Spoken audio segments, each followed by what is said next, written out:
오늘 함께 나눌 말씀 마가복음 9장입니다. 마가복음 9장 14절에서 29절 말씀입니다. 마가복음 9장 14절에서 29절 말씀입니다.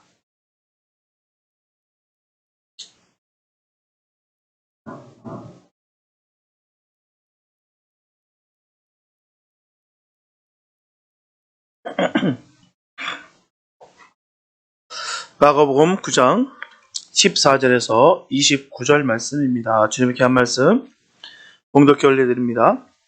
저희가 예 제자들에게 와서 보니 큰 무리가 둘렀고 서기관들이 더불어 변론하더니 온 무리가 곧 예수를 보고 심히 놀라며 달려와 문안하거늘 예수께서 물으시되 너희가 무엇을 저희와 변론하느냐. 무리 중에 하나가 대답하되 선생님 벙어리 귀신 들린 내 아들을 선생님께 데려왔나이다. 귀신이 어디서든지 저를 잡으면 거꾸로 저 거품을 흘리며 이를 갈며 그리고 파리하여 가는지라. 내가 선생의 제자들에게 내어 쫓아달라 하였으나 저희가 능히 하지 못하더이다. 대답하여 가라사대 믿음이 없는 세대여 내가 얼마나 너희와 함께 있으며 얼마나 너희를 참으리요. 그를 내게로 데려오라 하시매 이에 데리고 오니 귀신이 예수를 보고 곧 그 아이로 심히 격려를 일으키게 하는지라. 저가 땅에 엎드러져 굴며 거품을 흘리더라. 예수께서 그 아비에게 물으시되 언제부터 이렇게 되었느냐 하시니 가로되 어릴 때부터이다. 귀신이 저를 죽이려고 불과 물에 자주 던전다이다. 그러나 무엇을 하실 수 있거든 우리를 불쌍히 여기사 도와주옵소서. 예수께서 이르시되 할 수 있거든이 무슨 말이냐. 믿는 자에게는 능치 못할 일이 없느니라 하시니 곧 그 아이의 아비가 소리질러 가로되 내가 믿나이다. 나의 믿음 없는 것을 도와주소서 하더라. 예수께서 무리에 달려 모이는 것을 보시고 그 더러운 귀신을 꾸짖어 가라사대 벙어리 되고 귀먹은 귀신아 내가 내게 명하노니 그 아이에게서 나오고 다시 들어가지 말라 하시매 귀신이 소리 지르며 아이로 심히 격련을 일으키게 하고 나가니 그 아이가 죽은 것 같이 되어 많은 사람이 말하기를 죽었다라. 예수께서 그 손을 잡아 일으키시니 이에 일어서나이다. 집에 들어가심에 제자들이 종용이 붙자오되 우리는 어찌하여 능히 그 귀신을 쫓아내지 못하였나이까. 이르시되 기도 외에 다른 것으로는 이런 유가 나갈 수 없느니라 하시니라. 네. 오늘 본문은 예수님께서 베드로와 야고보와 그리고 요한을 데리고 한 산에 올라가셨습니다. 그곳에서는 제자들은 예수님이 변화되는 귀한 일을 보고 예수님에 대한 그 확신을 하고 내려오게 됩니다. 그곳이 얼마나 좋았던지 그곳은 너무나 신성한 곳이었고요. 너무나 황홀한 곳이었습니다. 너무나 거룩한 곳이었어요. 그래서 더욱 머물고 싶은 곳이었습니다. 다시는 내려가고 싶지 않았던 곳이었습니다. 하지만 예수님은 이들을 데리고 세상을 다시 내려오셨어요. 하지만 내려오자마자 이들이 접한 일이 뭘까요? 변론이었습니다. 논쟁이었어요. 본문 14절을 보면 저희가 이에 제자들에게 와서 보니 큰 무리가 둘렀고 서기관들이 더불어 변론하더니 라고 말씀하고 있어요. 이처럼 수많은 문제와 대면화되고 그 문제들로부터 믿음의 사람들은 반드시 승리해야 된다는 것입니다. 분명한 것은 하나님을 믿는 사람이 기도의 능력을 모르고 사는 것만큼 안타까운 일도 없을 것입니다. 그래서 기도의 능력을 체험하지 못하고 신앙생활하는 것은 아직도 인간적 노력의 신앙생활이요 은혜를 체험하지 못한 신앙생활입니다. 기도 없는 신앙생활은 잠자는 신앙이요 병들어가는 신앙입니다. 이는 마치 거대한 창고에 보화가 가득 차 있는 것을 알면서도 불구하고 꺼내지 않는 게으르고 미련한 자와 같다는 것입니다. 기도하면 응답받습니다. 기도하면 하나님의 능력을 받습니다. 기도하면 승리할 수 있습니다. 우리가 기도의 능력을 체험하면 어떻게 기도해야 될까요? 오늘 본문을 중심으로 믿음이 없는 세대를 안타까우셨던 그 주님의 마음을 우리가 생각하면서 우리는 과연 온전한 믿음을 지키고 있는지 우리가 되돌아보는 복된 시간이 되었으면 좋겠습니다. 본문 18절에 보면 저희가 능히 하지 못하더이다라고 말씀하고 있어요. 저희가 능히 하지 못하더이다. 지금 이 소년은 단순히 병에 걸린 것이 아닙니다. 뭐가 깨지고 부서지고 아파서 고통 중에 있는 것이 아니에요. 귀신에게 영혼과 육체를 잠식당하고 고통당하고 있다는 것입니다. 귀신 들렸다는 거예요. 단순한 질병이 아닙니다. 이런 모습을 지금까지 지켜보고 왔던 그 소년의 아버지는 삶의 희망을 가질 수가 없었다는 것이죠. 악기 들린 자녀로 인해서 가정의 행복은 사라졌고요. 자신이 할 수 있는 모든 것을 다 동원했으나 아무 소용이 없었다는 것입니다. 공연의 시간과 물질에 심한 소모를 초래했을 뿐이라는 것이죠. 그는 마지막 신락 같은 희망으로 예수님을 찾아왔어요. 그래서 주님은 안 보이고 무기력한 제자들만 보입니다. 서기관들은 이 제자들의 그 무능함을 목격함으로 말미암아 이것을 기회 삼아서 주님의 그 신성과 능력을 공격하고 있었습니다. 분명한 것은 전에는 제자들이 귀신을 추방했어요. 그런 능력이 임했습니다. 하지만 지금은 전같이 귀신을 추방하지 못하고 있어요. 그 결과로 인해서 군중들에게는 비웃음을 샀고요.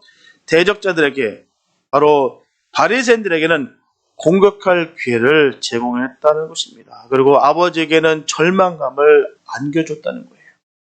하지만 그 무엇보다도 주님께 비난의 화살이 다 돌아가게 됩니다.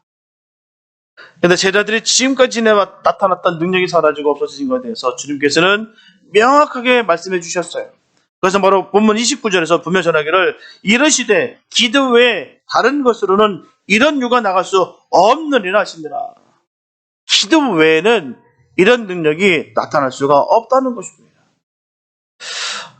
하지만 주님께서 이렇게 말씀하셨다고 해서 바로 기도를 많이 한다고 해서 무조건 응답되는 것은 아닙니다.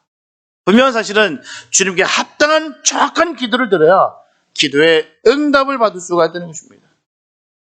제자들은 주님께서 계시지 않더라도 그 대적자들 앞에서 당당하게 주님의 능력에 대한 확신으로 말미암아 기도와 간구를 했다고 한다면 그들은 어린 소년에게서 귀신을 쫓아냈을 것입니다.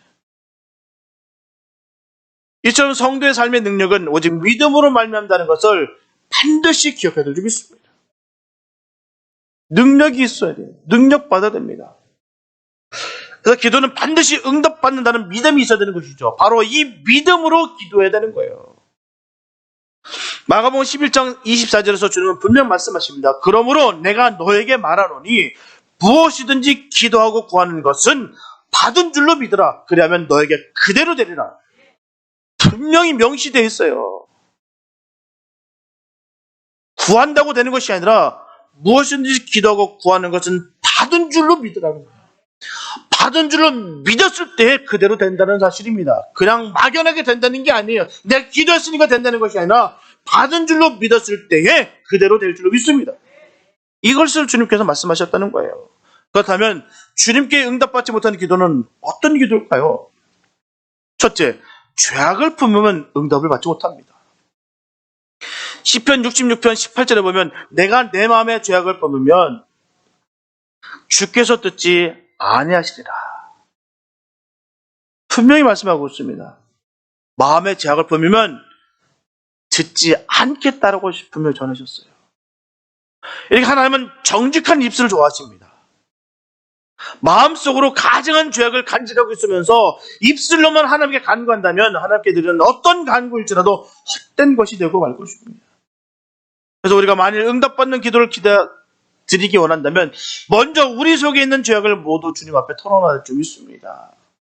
그러므로 주님께서는 마태복음 5장 23절과 24절에서 명확하게 말씀해 주시기를 예물을 제단에 드리다가 거기서 내 형제에게 원망 들을 만한 일이 있는 줄 생각나거든 형제와 화목하고 그 후에 와서 예물을 드리라. 분명히 말씀해 주셨어요.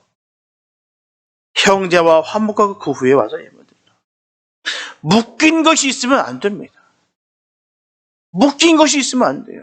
풀어야 되는 것입니다. 해결해야 되는 거예요.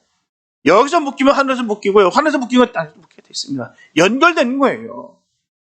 우리 스스로 죄악에 꽉 차 있으면서 그냥 구하기만 하면 된다라고 믿는 그 가운데 잘못된 믿음 가운데 우리 스스로 속을 때가 얼마나 많은지 모릅니다. 분명히 주님께서는 마누리 여김을 받을 분이 아니실 뿐만 아니라 속지 않으신 분이십니다. 그 중심을 보시는 주님이세요. 그 안에 선한 것, 생명을 붙잡고 나가는 그 기도와 그 안에 미움과 시기와 질투와 그 악독이 가득한 가운데 드리는 그 기도는 주님께서 받지 않으신다라고 분명히 말씀하시면서, 그래서 형제와 화목하고 그 후에 와서 예물을 드리라라고 분명히 말씀하시는 거예요. 원망 들을 만한 일이 있다면 말입니다. 내 스스로 속지 마시기 바랍니다. 난 다 풀었어. 난 아니야. 속에 은근히 꽉 잡고 있는 게 있으면서도 불구하고 풀었다고 속으로, 겉으로는 그렇게 속일 때가, 자기 스스로 속을 때가 있다는 것입니다. 우리 주님은 속지 않으십니다. 그렇기 때문에 우리는 정말 내 안에 주님으로 꽉 채우고, 내 안에 정말 주님이 주신 그 평강으로 꽉 채운 그 가운데 드리는 그 은혜 가운데 드리는 그 기도를 주님께서 받아 응답하신다는 사실입니다. 결코 죄악을 품으면 응답을 받지 못합니다. 둘째, 교만하면 응답받을 수 없어요. 바리새인들처럼 철저하게 신앙생활한 사람들은 흔치 않아요. 그럼에도 불구하고 그들의 기도가 연락되지 아니하는 것은 그들의 마음에 크게 교만이 꽉 차 있다는 것입니다. 교만이 크게 달았기 때문에 주님 그 기도 받지 않으신다는 거예요.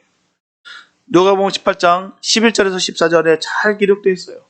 바리새인은 서서 따로 기도하여 가로되, 하나님이여, 나는 다른 사람들 곧 초색, 불의, 간음을 하는 자들과 같지 아니하고 이 세례와도 같지 아니함을 감사하나이다. 나는 일에 2번씩 금식하고 또 소득의 11조를 드리나이다 하고, 세례는 멀리 서서 감히 눈을 들어 하늘을 울어보지 못하고 다만 가슴을 치며 가로되, 하나님이여, 불쌍히 여기시옵소서. 나는 죄인으로소이다 하였느니라. 내가 너에게 이르노니 이 사람이 저보다 의롭다 하심을 받고 집에 내려갔느니라. 무릇 자기를 높이는 자는 낮아지고 자기를 낮추는 자는 높아지리라 하신다. 우리들도 열심과 봉사가 남다르다고 해서 자고하지 말아야 됩니다. 충성하면 할수록 더 겸손히 주께 순종하며 자만하지 않는 모습을 간직해야만 된다는 것이죠. 교만한 자를 낮추시고 겸손한 자를 높이시는 주님께서는 겸손한 자가 구하기 전에 이미 표를 하시고 채워주실 것입니다. 우리 속에 있는 모든 교만함들 다 내려놓으시기 바랍니다. 은근슬쩍 내가 교만함들 맛도 있어. 당신과 난 달라. 난 당신보다 우월해. 특별해. 분명한 사실은 우리 주님은 다 특별하시고 다 귀하게 여긴다는 사실을 기억하시기 바랍니다. 그 사랑 때문에 우리가 살고 있는 거예요. 그 사랑이 아니면 우리가 살 수 있는 사람이 없습니다. 어느 누가 주님 앞에서 고개를 빳빳이 들고 기도할 수 있는 사람이 누가 있겠습니까? 우리는 죄인이고 부족한 자들인데도 불구하고 주님은 우리를 사랑하시고 넘치는 복을 허락하셨다는 사실입니다. 허물을 기억지 아니하시고 그 마음속에 주님을 사모하는 그 깊은 그 사랑을 주님께서 귀하게 보시고 우리에게 복 주시기에 아까워하지 않으셨다는 거예요. 그 사랑 때문에 우리가 살아가는 것입니다. 그 은혜가 우리를 살렸다는 사실을 꼭 기억하시고 감사가 넘치고 겸손한 주의 자녀들 되시기를 축복합니다. 그게 은혜인 거고 복되는 거예요. 셋째, 정령으로 구하면 응답을 받을 수가 없습니다. 야고보서 4장 3절 말씀 보면 구하여도 받지 못하면 정령으로 쓰려고 잘못 구함이 있느라고 분명히 얘기하고 있어요. 분명한 것은 하나님께서 우리에게 일용할 양식이 필요함을 아십니다. 우리가 필요한 모든 것을 다 알고 계신다는 것이에요. 그래서 그것을 준비하시며 구하면 주십니다. 또한 일용할 양식뿐만 아니라 일용할 양식과 함께 우리에게 반드시 있어야 될 모든 것들도 친히 준비하시며 간구할 때 주십니다. 하지만 반드시 있어야 할 것이 아닌 사치스러운 것, 허영심을 만족시키기 위해서 구하는 것은 절대로 주시지 않습니다. 우리는 이 세상을 정확하고 바르게 살아갈 뿐만 아니라 구하는 것도 정확하고 바르게 구해야 되는 거예요. 내가 이것을 통해서 하나님 영광이 돌아오는지, 이것을 통해서 내가 영혼군에 내가 쓰임을 받는 것인지, 거기에 중요한 것입니다. 내가 이것을 통해서 죽는 길이라고 한다면 주님은 절대로 주시지 않습니다. 사랑하는 자녀라고 말입니다. 자녀가 아닌 세상 사람들, 아닌 정말 멸망받을 그런 존재가 아닌 이상 주님은 결단코 주시지 않습니다. 우리에게 주실 것은 귀한 것 주시는 거예요. 지금 당장 눈앞에 별거 쓸모없는 것 같아도 하나님께서는 하나님 자녀들에게 귀한 것을 주신다는 것입니다. 우리는 모든 기준이 다 주님께 있어야 되는 거예요. 내 뜻과 내 기준에 맞춰지게 되면은 분명한 사실 무너지게 돼 있다는 사실입니다. 언제나 주님 기뻐하는 일들 또한 주님의 이름이 높아가는 것들을 위해서 간구하시고 구하시기를 축복합니다. 넷째, 의심하면서 구하면 응답받을 수 없어요. 야고보서 1장 5절에서 8절 말씀 보면 오직 믿음으로 구하고 조금도 의심하지 말라. 의심하는 자는 마치 바람에 밀려 요동하는 바다 물결 같으니 이런 사람은 무엇이든지 주께 얻기를 생각지 마라. 두 마음을 품어 모든 일에 정함이 없는 자로다. 이처럼 믿음이 없으면 기도드릴 수 없어요. 그래서 믿음만 있으면 우리의 기도는 응답됩니다. 하지만 여기서의 믿음이라는 것은 억지로 믿는 믿음이 아니에요. 신념을 말하는 것이 아닙니다. 바로 주님께서 주시는 확신을 불어넣어 믿는 믿음을 말하는 거예요. 우리의 믿음이 일어날 때 주님께서는 모든 소원을 들어주시겠다라고 약속하셨어요. 1차 세계대전에서 미국 전투기 에이스였으며 또한 자동차 경주 선수였던 에디 리컨베커는 두 선원과 함께 태평양을 횡단하다가 배가 파손됩니다. 20일간 뗏목을 타고 표류하다가 극적으로 구조가 됐어요. 그들이 견디기 힘들었던 것은 정말 장렬하는 그 타는 듯한 그 태양과 그로 인한 목마름과 밤이면 추위와 그리고 상어 떼들였다라고 해요. 며칠이 지나자 거의 죽을 지경이었습니다. 그러나 에디 리컨베커는 하나님은 물 가운데로 지날 때 물이 침몰치 못하고 불 가운데로 지날 때 불이 거스르지 못하게 하시는 그 하나님 되심을 조금도 의심하지 않았어요. 그 태평양 한복판에 떨어져 있다 할지라도 주님께서 기억하시고 지키실 것을 믿었다는 거예요. 그러나 하나님의 그 사랑과 보호하심 그리고 기도의 능력을 믿고 하나님께 계속해서 기도로 매달렸어요. 때도 하루는 갈매기가 날아와서 그의 머리에 앉았습니다. 그들은 그 갈매기를 잡아서 오랜만에 요기를 하게 돼요. 신기하게도 놀랍게 왜 멍청하게 갈매기의 머리에 앉은 거예요. 고개를 미끼로 낚시질을 합니다. 그러니 계속 끼니가 이어지게 됐어요. 게다가 비가 내림으로 말미암아 물도 마시게 됐습니다. 불볕더위도 해소가 됐어요. 그들은 하나님의 살아계심을 확신하였고 더욱 용기를 가지게 되었다는 것입니다. 그 후 2주일 만에 기적적으로 구조가 됩니다. 그들에게 신문 기자들이 어떻게 그 엄청난 공포와 역경과 그 배고픔과 뜨거움과 그 무서움과 그 초점을 어떻게 이겼느냐라고 묻게 돼요. 그때 에디 리컨베커의 대답은 꼭 한마디였습니다. 우리는 믿음으로 기도하였습니다. 다른 게 아니에요. 우리는 믿음으로 기도했습니다. 분명한 것은 하나님의 아들이신 예수님께서는 기도하는 법은 여러 차례 가르쳐 주셨고요. 그러고도 부족할까봐 기도의 샘플이라고 할 그 주기도문까지도 가르쳐 주셨어요. 성경에서 교회를 가르쳐서 말씀의 집이라고 한 것보다도 기도의 집이라는 데가 더 많습니다. 사도 바울은 쉬지 말고 찬송하라 하거나 쉬지 말고 성경 보라 하는 말은 안 했으나 쉬지 말고 기도하라고 했어요. 분명히 찬송하고 성경 보는 걸 귀합니다. 그러나 정말 우리에게 필요한 것이 기도라고 분명히 전하고 있는 거예요. 혹자는 기독교 역사는 기도의 역사라고 말하는 사람도 있습니다. 그만큼 기도는 뗄래야 뗄 수가 없어요. 아무리 신학 박사라 할지라도 이론과 학문으로는 살아계시는 하나님을 알 수도 없고 체험할 수도 없습니다. 세상에서 기도하지 않은 인간은 영원한 고통의 형벌을 받을 때는 아무리 애원해도 소용이 없어요. 누구나 예수를 믿고 예수 이름으로 기도할 수 있고 믿고 기도하면 응답받을 수가 있습니다. 그러나 우리가 반드시 기억해야 되는 것은 기도의 양이나 횟수가 많은 것을 결코 자랑치 말아야 된다는 것입니다. 만약에 그것을 자랑한다면 전에 한 기도가 아무것도 아닌 것으로 된다는 사실을 명심하시면서 하나님께 합당한 기도를 드림으로 말미암아 기도에 응답을 받는 믿음의 능력의 종들이 되시기를 축복합니다. 우리는 늘 기도하는 거예요. 끊임없이 주님께서 주시는 그 믿음을 붙잡고 기도하는 것입니다. 본문 22절에 보면 무엇을 하실 수 있거든 우리를 불쌍히 여기사 도와주옵소서라고 전하고 있어요. 여기서 무엇을 하실 수 있거든이라는 이 짧은 몇 마디에 아이의 아버지의 그 불신앙을 우리가 발견할 수가 있습니다.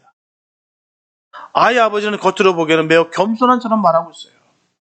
주님을 매우 위하고 자신을 낮추는 것처럼 보입니다. 그런데 문제는 그 겸손 속에 불신앙이 숨어 있다는 것이죠. 조금 전에 제자들에게 실망한 그는 주님에게도 똑같이 실망당할 것을 두려워했어요. 과연 이분이라도 하실 수 있을까? 좀 전에 그들이 그토록 외치면서 했던 모든 것을 내가 지켜봤는데 결코 아무 미동도 없었고 아무 일도 안 일어나지 않는데 과연 이 예수라는 분도 과연 하실 수가 있을까? 그래서 그는 믿음으로 겸손을 가장했을 뿐 실제로는 주님을 전적으로 신뢰하는 신앙이 없었다는 것입니다. 그의 깊은 내면 속에 주님을 향한 마음은 결국 예수님을 살아계신 하나님의 아들이시고 메시아가 되신다는 것을 믿지 않았다는 거예요. 마치 다른 제자들과 똑같은 그냥 사람 앞에 그냥 나와 있는 것처럼 그렇게 사정을 하는 것입니다. 그래서 예수님께서는 본문 23절에서 할 수 있거든이 무슨 말이냐? 믿는 자에게는 능치 못할 일이 없느니라 분명히 말씀하시고 책망하셨어요. 결국 이 말씀은 인간이 가지고 있는 문제들이 모든 가능과 불가능이 믿음의 분량에 의해 작용된다는 사실을 분명히 말씀하고 있습니다. 문제가 아니에요. 믿음이 있느냐 없느냐의 문제라는 것입니다. 주님께서는 문제가 되지 않아요. 어떤 문제보다일지라도 그 문제는 주님으로 인하여 해결받게 되어 있습니다. 그러나 문제는 기도하는 자의 그 믿음의 분량이 어디 있느냐는 것이죠. 영국의 최고의 설교자라고 하는 스펄전 목사님은 기도에 대해서 이런 말을 하셨어요. 기도는 알에서 줄을 당겨 하늘 위에 있는 큰 종을 하나님의 귀 밑에서 올리는 것 같다. 다시 말씀드리면 기도는 알에서 줄을 당겨 하늘 위에 있는 큰 종을 하나님의 귀 밑에서 올리는 것과 같다. 이렇게 어떤 사람들은 되는 대로 신들이지 않고 줄을 당기기 때문에 하늘의 종이 울리지 않냐고, 또 어떤 사람들은 단 한 번만 줄을 당겨보고 만다는 거예요. 그러나 응답받는 기도를 하는 사람들은 그 줄을 단단히 잡고 전력을 다해 계속해서 당긴다는 것입니다. 신앙생활의 가장 큰 적이 뭘까요? 우리가 믿음 생활하면서 큰 적이 뭐라 생각하십니까? 바로 낭망입니다. 실망이에요.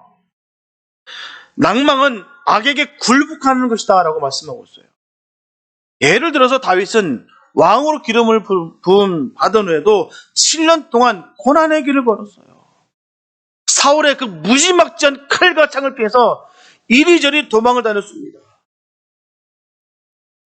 그러나 그는 낭망하지 않고 기도로 극복했어요. 여호와여 나를 도와주소서. 그는 그 고백합니다. 사실 마음의 감정은 자신이 어찌할 수 있는 것이 아니에요. 안 그렇습니까? 내 마음, 내 기분과 감정을 내 마음대로 할 수 있어요. 그럴 수만 있다면 얼마나 좋겠습니까? 그게 안 돼요. 본문 22절에 보면 귀신 들린 아이의 아버지가 귀신이 그를 죽이려고 불과 물에 자주 던졌나이다라고 전하고 있습니다. 이처럼 귀신 들린 상태에서는 자신의 마음대로 행동할 수 없음을 알 수가 있어요. 자신이 가고 싶은 대로 갈 수도 없고요. 전혀 엉뚱한 길로 가게 된다는 것입니다. 어느 누가 불 속에 넘어지고 싶은 사람이 있겠습니까? 어느 누가 물 속에 빠져서 허적거리는 걸 원하는 사람이 누가 있겠습니까? 근데 귀신 들린 상태에서는 불 속에 넘어집니다. 물 속에 넘어지는 거예요. 본문에서 귀신 들린 아이의 모습은 오늘날 세상의 모습을 그대로 상징적으로 보여주고 있습니다. 오늘날 세상의 모습이 귀신 들린 사람의 모습과 똑같아요. 세상 사람들은 귀신에 사로잡혀 있습니다. 본문에서 귀신 들린 아이가 불에도 넘어지고 물에도 넘어졌어요. 자신이 넘어지고 싶어서 넘어진 것이 아니에요. 그렇게 간곡하게 원해서 그렇게 된 것이 아닙니다. 귀신의 힘에 의해서 넘어지는 거예요. 귀신 들린 자의 삶을 살아가는 사람을 우리 주변에서 흔히 볼 수가 있어요. 분명하게 자신이 실패하고 싶어서 실패하는 것이 아닙니다. 악한 힘에 의해서 굴복당하는 거예요. 자신이 그렇게 하고 싶어서 그렇게 행동하는 것이 아니에요. 어떤 힘이 그를 그렇게 하도록 만든 것입니다. 귀신에게 속박당하면 자신이 살고 싶은 대로 살지 못합니다. 자신의 힘보다 더 큰 힘이 자신을 주장하기 때문이에요. 그래서 내가 나 자신을 컨트롤할 수가 없습니다.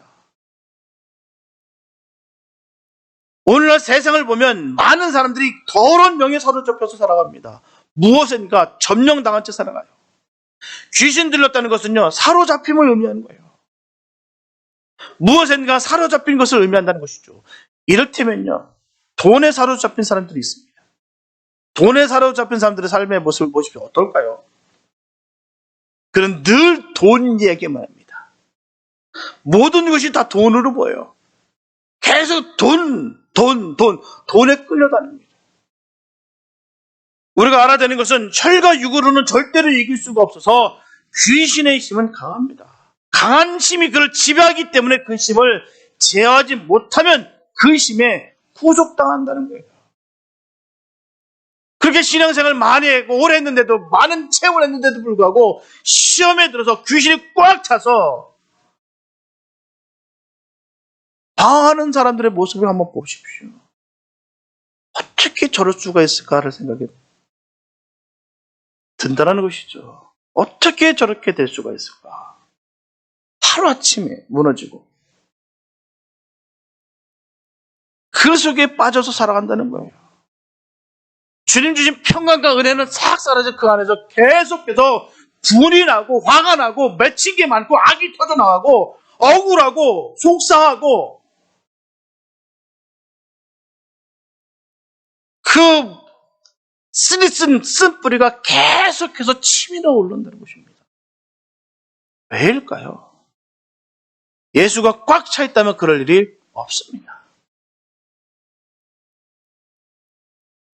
그 속에서 빠져나서 허우적거리는 거예요. 귀신에게 사로잡힌 모습이 이런 모습이라는 것입니다. 질질 끌려다니는 거예요. 내가 주님 손에 우리가 인도함을 받아서 다니는 것이 아니라 귀신의 능력에 의해서 질질 끌려다니는 거예요. 그런데도 불구하고 자신은 영적으로 충만한 줄 알고 쏟고 있는 경우가 얼마나 많은지 모릅니다. 분명한 것은 믿는 자에게는 능치 못함이 없습니다. 하지만 그에 따른 믿음의 고백이 있어야 되는 거예요. 소년의 아버지는 내가 믿나이다라고 고백을 했어요. 이처럼 우리의 믿음은 고백돼야 될 줄 믿습니다. 믿음은 고백할수록 성장하는 거예요. 그리고 나서 그의 고백이 나의 믿음 없는 것을 도와주소서 하고 주님께 부르짖었던 거예요. 이렇게 아이 아버지는 믿음을 고백함과 동시에 자신의 믿음 없음을 고백했어요. 진정한 자신의 연약함의 고백이었습니다. 주님께서 원하시는 고백은 바로 이런 고백입니다. 이러한 고백 주님께서 기뻐하십니다. 그래서 이러한 고백이야말로 신앙적인 고백이라 할 수 있는 거예요. 철저하게 자기를 부인하고 무능력을 인정하면서 나는 할 수 없으나 하지만 주님은 하실 수 있다는 믿음의 고백이라는 것입니다. 이런 고백이 있게 되시길 축복합니다. 나는 할 수 없으나 주님은 능함이 없습니다라고 늘 고백하시면서 승리하게 되시길 축복합니다. 이런 고백 끝에 주님은 역사하시는 거예요. 그래서 주님이 역사하시면 능치 못함이 없게 되는 것입니다. 언제나 우리의 삶 속에서 주님의 돌보심과 이끄심 속에 우리가 항상 승리만 있기를 축복합니다. 귀신의 영에 사로잡혀 있는 것이 아니라 하나님의 영에 꼭 인도하심을 받기를 축복합니다.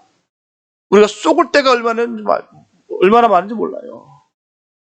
내 안에 자꾸 오는 그 두려움들, 어려움들, 고통도, 고난들 다 버리시고 예수 은혜로 주님 주신 능력으로 회복되시기를 축복합니다.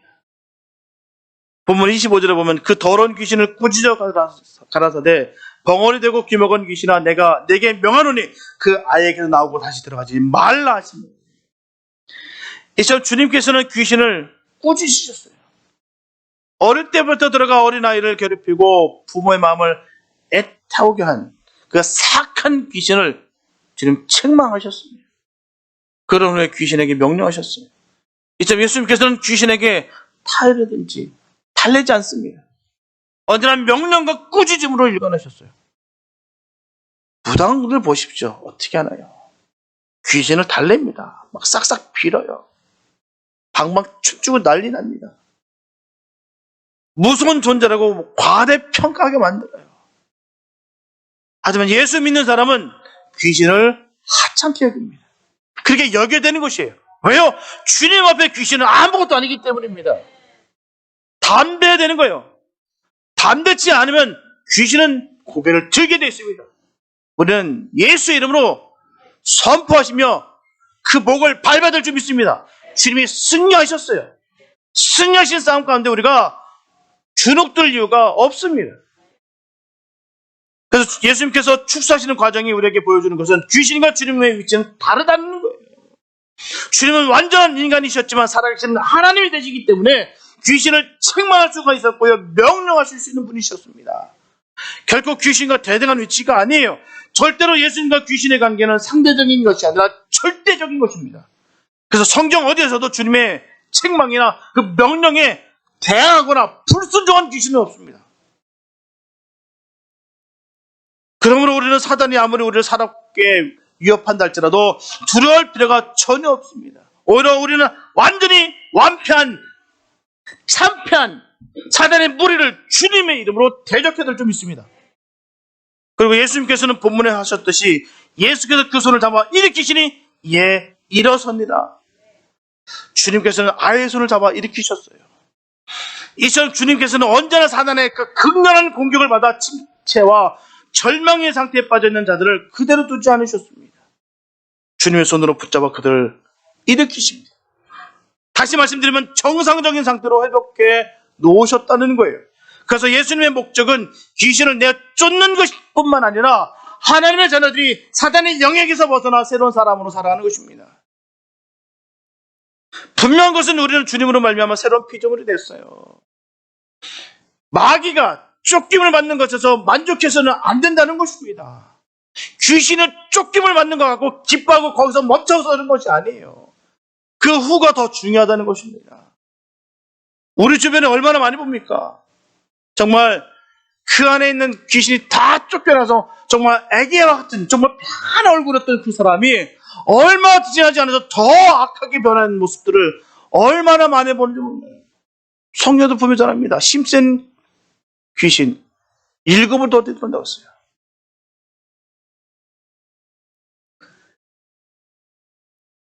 그렇기 때문에 귀신과 함께했던 옛 구습을 온전히 버리시고 주님의 자녀된 새로운 삶을 살아야 될 줄 믿습니다. 우리는 하나님의 자녀가 되었어요.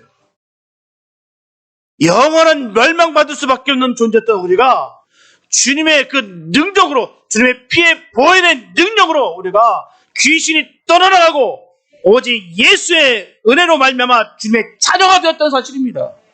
그럼 우리는 어떻게 살아가게 될까요?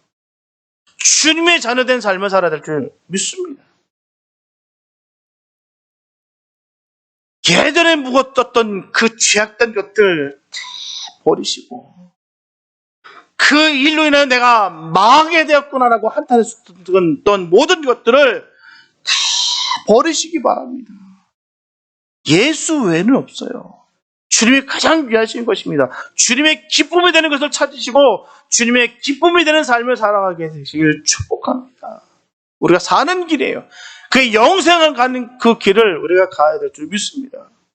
그런 일들이 우리 가운데 온전히 일어나게 되시길 예수님을 축복합니다.